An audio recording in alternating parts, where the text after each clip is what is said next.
welcome back. 99% of refugees just got rejected from this country.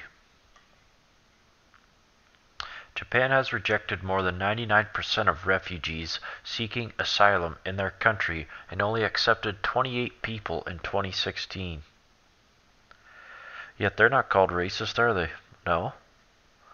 They just don't want their culture or their people watered down by a barbaric, ancient ideology. Japan rejects more than 99% of refugees attempting to claim asylum in their country, accepting only 28 people in 2016. That was an increase of 1 person in 2015's refugee intake. The country approved a further 97 people for Japanese residents on humanitarian grounds last year.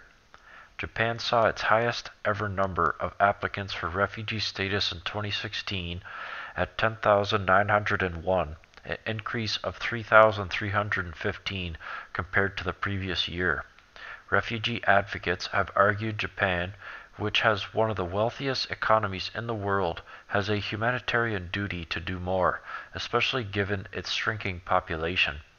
Japan is a highly homogeneous society and has traditionally been skeptical of immigration. I like how the advocates say that because they're one of the wealthiest economies, it's their duty to do such a thing. Tell me, would you go to the homeless shelter and give half your wealth away to them? I doubt it. It's happening. The U.S. is setting up to challenge China. The U.S. Navy is set to restart the freedom of navigation operations in the South China Sea, thereby challenging Chinese claims to the region. From Press TV, the U.S. Navy will restart so-called freedom of navigation operations in the South China Sea to challenge claims by China to exclusive access in the sea, a top American commander says.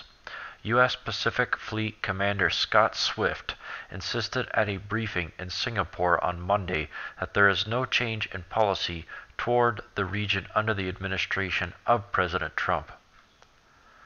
He said the U.S. Navy stopped its freedom of navigation patrols temporarily in the South China Sea because the United States just went through a change in administration, but added that it did not mean the sea is a lower priority for the Trump administration.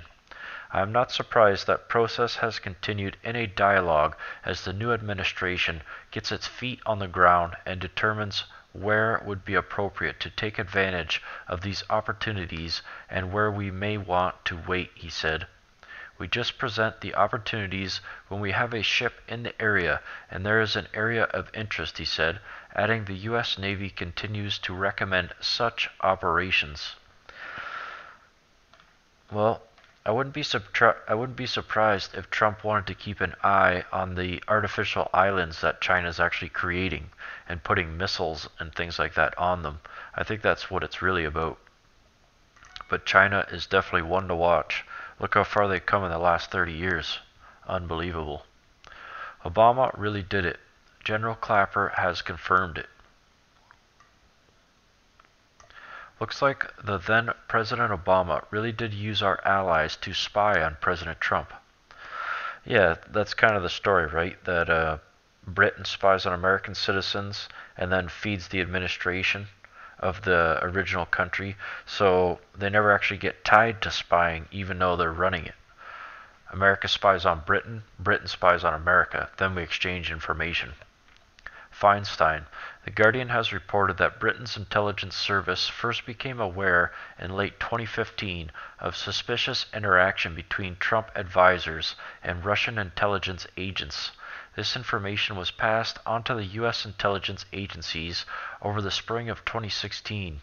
Multiple European allies passed on additional information to the United States about contacts between the Trump campaign and Russians.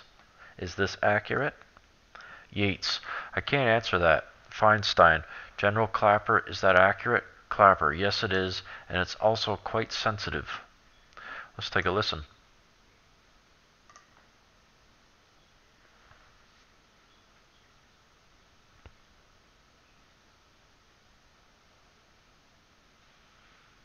The Guardian has reported that Britain's intelligence first became aware in late 2015 of suspicious interactions between Trump advisors and Russian intelligence agents. This information was passed on to U.S. intelligence agencies. Over the spring of 2016, multiple European allies passed on additional information to the United States about contacts between the Trump campaign and Russians. Is this accurate? I can't answer that. General Clapper, is that accurate? Yes, it is, and it's also quite sensitive. Okay. Let me ask you this. The specifics are quite sensitive. Well, they're never going to get any evidence for that damn Russia-Trump so-called ally. But the one thing I still can't really even understand to this day, why are they not discussing Hillary Clinton's ability to give Russia uranium back 3 years ago? Why does that never come up? I know that the Democrats want to pin Trump and Russia together so it keeps the eye off the fact that the Obama administration gave Russia uranium. But it'll never work in the long run. They're losing credibility by the day. Nobody listens to them, and then Trump organizations on YouTube rise to power. Breaking. President Trump just revealed his judicial nominees. Look who they are.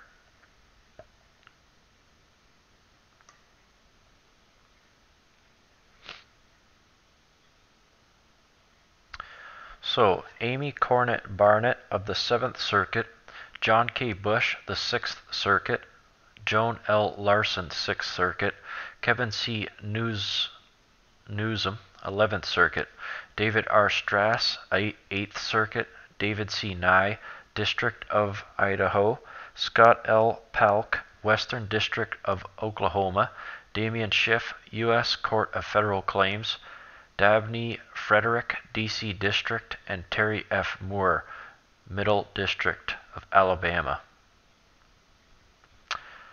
Trump unveils 10 new judicial nominees for U.S. District and Appellate Court vacancies.